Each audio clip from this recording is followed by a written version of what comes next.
Hello दोस्तों, आज की कहानी है एक थी वेश्या भाग 36। रमेश और ममता दोनों सहारनपुर की बस में बैठकर सहारनपुर के लिए निकल जाते हैं। रमेश, मेरे ख्याल से हमें पहले पुलिस स्टेशन जाना चाहिए। ममता, जी भाई साहब, आप सही कह रहे हैं, पहले हम पुलिस स्टेशन ही जाएंगे। मुझे पुलिस पर पूरा भरोसा है, वे मेरी बेटी को ढूंढने मेरी मदद जरूर करेंगी। थोड़ी देर बाद सहारनपुर शहर आ जाता है। सब बस से नीचे उतरते हैं। रमेश और ममता सहारनपुर में आने के बाद सहारनपुर के सबसे बड़े थाना कुतुबसी में जाते हैं। वहाँ उनकी मुलाकात एसीपी अर्जुन श्रीवास्तव से होती है। ममता, साहब जी, बहुत परेशान हूँ। कुछ महीने पहले मेरी बड़ी बेटी कुसुम घर से बिना बताए कहीं चली गई थी। उसके बाद मेरी छोटी बेटी घर से बिना बताए कहीं चली गई है। बड़ी उम्मीद लेकर आपके पास आई हूँ। एसीपी, आप चिंता मत करिए, हमसे जो भी होगा हम अपनी तरफ से पूरी कोशिश करेंगे।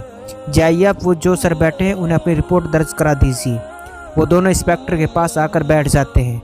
इंस्पेक्टर गुमशुदा का नाम रमेश जी, एक बेटी का नाम कुसुम और दूसरी का नाम सुमन। इंस्पेक्टर, एक साथ दोनों बेटियां गायब हैं। ममता, जी साहब, दोनों के गायब होने में 1 महीने का फ़र्क है। इंस्पेक्टर, आपके कहने का मतलब क्या है? पहले आपकी एक बेटी गायब हुई, उसके 1 महीने बाद दूसरी। ममता, जी साहब।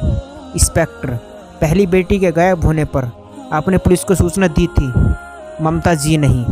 इंस्पेक्टर, कमाल की बात है, आपकी बेटी घर से गायब हो गई और आपने पुलिस में रिपोर्ट दर्ज तक नहीं कराई। ममता हिचकिचाते हुए, साहब, हमें ऐसा लगता है वो किसी लड़के के साथ भागी हो, इसलिए हमने उसे मरा हुआ समझ लिया। इंस्पेक्टर, आपको ऐसा क्यों लगता है? क्या उसका किसी के साथ अफेयर चल रहा था? ममता, जी, मेरी बेटी ऐसी लड़की नहीं थी, लेकिन हम जब उसे ढूंढ रहे थे तो बस स्टैंड पर कैमरा लगा है। हमने उसकी वीडियो में उसे किसी लड़के के साथ बैठकर जाते हुए देखा, तो हमने यही सोचा कि वो घर छोड़कर भाग रही है। इंस्पेक्टर, हद करते हैं आप लोग। एक तरफ आप बोल रहे हैं कि आपकी बेटी बहुत सीधी थी और दूसरी तरफ आप एक छोटी सी वीडियो पर यकीन करके उसके चरित्रहीन साबित कर रही हैं। क्या आपको अपनी बेटी पर यकीन नहीं था? आखिर आप इतनी जल्दी फैसला कैसे कर सकते हैं? ममता, मत मारी गई थी मेरी, जो अपने गाय जैसी बेटी पर लाछन लगाए।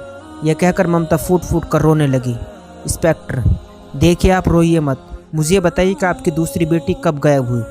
ममता, कल सुबह से गायब है। इंस्पेक्टर, आपको किसी पर शक है या किसी से जाती दुश्मनी हो? ममता, जी नहीं साहब, हमारी किसी से कोई दुश्मनी नहीं है। इंस्पेक्टर, कौन से गांव से हैं आप लोग? ममता, जी, कलानौर से। इंस्पेक्टर, कलानौर हरियाणा में पड़ता है, तो आप यूपी में रिपोर्ट दर्ज क्यों करा रही हैं? ममता, क्योंकि मेरी दोनों बेटी सहारनपुर में ही आई हैं। इंस्पेक्टर चौंकते हैं, आपको कैसा पता कि वो सहारनपुर में ही है? ममता, जब मेरी बड़ी बेटी कुसुम की वीडियो देखी थी, हमने वो सहारनपुर की ओर आ रही थी और मेरी छोटी बेटी सुमन सहारनपुर की बस में बैठकर आई है। उसे हमारे गांव के 2 लोगों ने आता देखा है। इंस्पेक्टर, आप दोनों लड़कियों की फ़ोटो दे दीजिए, मैंने आपकी रिपोर्ट दर्ज कर ली है। जैसे इस केस में हमारे हाथ कुछ लगता है हम आपको बुला लेंगे। आप अपना फ़ोन नंबर दर्ज करा दीजिए। ममता, जी, हमारे पास फ़ोन नहीं है। इंस्पेक्टर, कोई बात नहीं, किसी और का नंबर दे दीजिए। रमेश, मेरे बेटे का नंबर लिख लीजिए, अगर आपको कोई भी पूछताछ करनी हो तो उसके नंबर पर फ़ोन कर लेना। यह कहकर रमेश सुमित का मोबाइल नंबर इंस्पेक्टर को दे देता है। इंस्पेक्टर, अब आप जा सकती हैं, पुलिस हमेशा आपकी सेवा में तत्पर है। इस केस से जुड़ी छोटी से छोटी खबर आप तक पहुंचाता रहूँगा, आप निश्चित हो जाइए, हम जल्दी से जल्दी आपकी दोनों बेटियों को ढूंढ निकालेंगे। ममता, धन्यवाद जी। यह कहकर रमेश को ममता वहां से चले जाते हैं। इंस्पेक्टर अपने जूनियर को सुमन और कुसुम की फाइल देकर कहता है, इस केस पर काम शुरू कर दो, जल्दी से जल्दी हमें दोनों बहनों को ढूंढ निकालना है। शिल्पा अपने घर में खाना पका रही थी। ममता की तीनों बेटियां रमेश के घर ही थी। पलक और काजल तो खाना बनाने में शिल्पा की मदद कर रही थी, लेकिन उन दोनों से बड़ी बहन महक का रवैया शिल्पा को कुछ ठीक नहीं लग रहा था, क्योंकि वो सुबह से ही शिल्पा के घर में बैठी हुई थी। बाकी सब बाहर थी, लेकिन वो अकेली कमरे में ही थी। शिल्पा ने काफ़ी बार उसे बाहर आने को कहा, लेकिन उसने मना कर दिया।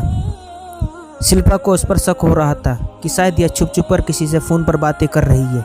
शिल्पा पलक और काजल को चूल्हे के पास बैठाकर अंदर कमरे में गई, तो अचानक से शिल्पा को देखकर महक डर सी गई। शिल्पा, क्या हुआ, तुम्हें इतना डरी क्यों हो? सुमन, कुछ नहीं दीदी, वो तो मैं कुसुम और सुमन के बारे में कुछ सोच रही थी, तभी अचानक से आप आ गई, तो बस ऐसे ही डर गई। शिल्पा, मुझे ऐसे क्यों लग रहा है कि तुम मुझसे झूठ बोल रही हो? महक दीदी, मैं आपसे झूठ क्यों बोलूँगी, आप मेरी बड़ी बहन जैसी हो। मैं बस यही सोच रही थी कि मेरी दोनों बहनें किस हाल में होंगी। भगवान करे जल्दी से जल्दी दोनों घर वापस आ जाएं।